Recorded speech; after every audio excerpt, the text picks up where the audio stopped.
Hi friends, welcome to my channel Telugu వంటకాలు బజయ్య. మీ జయ ఈరోజు మీ ముందుకు సరికొత్త రెసిపీతో అయితే వచ్చేసిందండి. ఎంతో ఎమ్మి టేస్టీగా ఉండే ఉల్లికారం పెట్టి చేసిన కాకరకాయ ఫ్రై. దానికోసం అయితే కాకరకాయలు శుభ్రంగా కడుక్కొని వాటిని శుభ్రంగా కడిగి తుడిచేసుకున్న తర్వాత అయింది చక్రాల్లో కోసుకొని ఒక 2 అవర్స్ పాటు ఎండలో కానీ లేకపోతే ఫ్యాన్ కింద కానీ తేమ ఆరే వరకు ఆరబెట్టుకోవాలండి.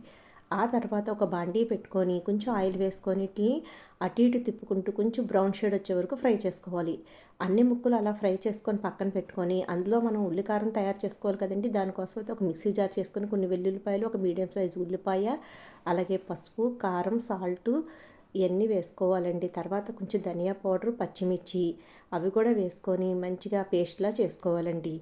మనకి ఉల్లికారం అయితే రెడీ అయిపోద్ది. చూసారు కదండి. ఇప్పుడు ఏమేమి వేసుకున్నానో నేను అన్నీ వేసుకొని మంచిగా ముద్దలా చేసుకోవాలండి. తర్వాత మనం అదే బాండీలోని మనం అన్నీ పక్కన పెట్టుకున్నాం కదా, అదే ఆయిల్లోని కొంచెం పోపు దినుసులు, మనకి పచ్చెనపప్పు, ఆవాలు, మినపప్పు ఇవన్నీ కలిపి ఉంటాయి కదండి. పోపు దినుసులు, కొంచెం జీలకర్ర, ఎండుమిర్చి, కరివేపాకు వేసి మనం ఇట్లా కొంచెం ఫ్రై అయిన తర్వాత మనం రెడీ చేసి పెట్టుకున్న ఉల్లికారం ముద్ద అయితే వేసుకొని అది కూడా పచ్చివాసన పోయే వరకు వేయించుకోవాలండి.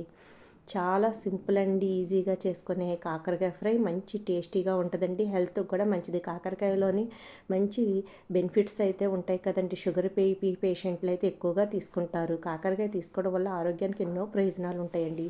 ఇది పచ్చివాసన పోయిన తర్వాత మనకి ఉల్లి ముద్ద ఈ ఫ్రై చేసుకున్న ముక్కలు కూడా వేసుకొని ఈ ముక్కలకి ఈ మసాలా అంతా పట్టేలాగా కలుపుకొని మూత పెట్టుకొని మీడియం మంటలో ఒక 5 మినిట్స్ ఫ్రై చేసుకుంటేనండి మంచిగా మనకి ఎంత మసాలాతో మొక్కతో ముక్కలకు పెట్టి మంచిగా ఫ్రై అయిపోతాయండి. తర్వాత కొంచెం కొత్తిమీర వేసుకొని అది కూడా కలుపుకొని ఒక 2 మినిట్స్ వేయించుకుంటే మనకి ఉల్లికారం పెట్టిన కాకరకాయ ఫ్రై అయితే రెడీ అయిపోద్దండి. ఇది సాంబారుతో కానీ పప్పుతో కానీ సైడ్ డిష్గా చేసుకోవచ్చు, లేకపోతే ఉట్టుగా మనం ఇలా ఫ్రై చేసుకొని కూడా తినవచ్చండి. అసలు చేదు అనేది ఉండదు. వీడియో నచ్చితే అందరూ ఒక లైక్ చేయండి. లైక్ చేయడం వల్ల అయితే వీడియో ఎక్కువ మందికి రీచ్ అవుద్ది. అలాగే సపోర్ట్ చేసిన వాళ్ళు అవుతారండి. మంచిగా కామెంట్ పెట్టడం వల్ల కూడా నాకు సపోర్ట్ చేసిన వాళ్ళు అవుతారండి. ఇలాంటి మంచి మంచి రెసిపీస్ని మంచి వీడియోస్ని అయితే మీ ముందుకు తీసుకొస్తూ ఉంటానండి. చూస్తుంటే ఎమ్మీగా ఉంది కదండి. తిని అనిపించేస్తుందా, నోరు ఊరిపోతుంది కదండి. Thank you for watching friends.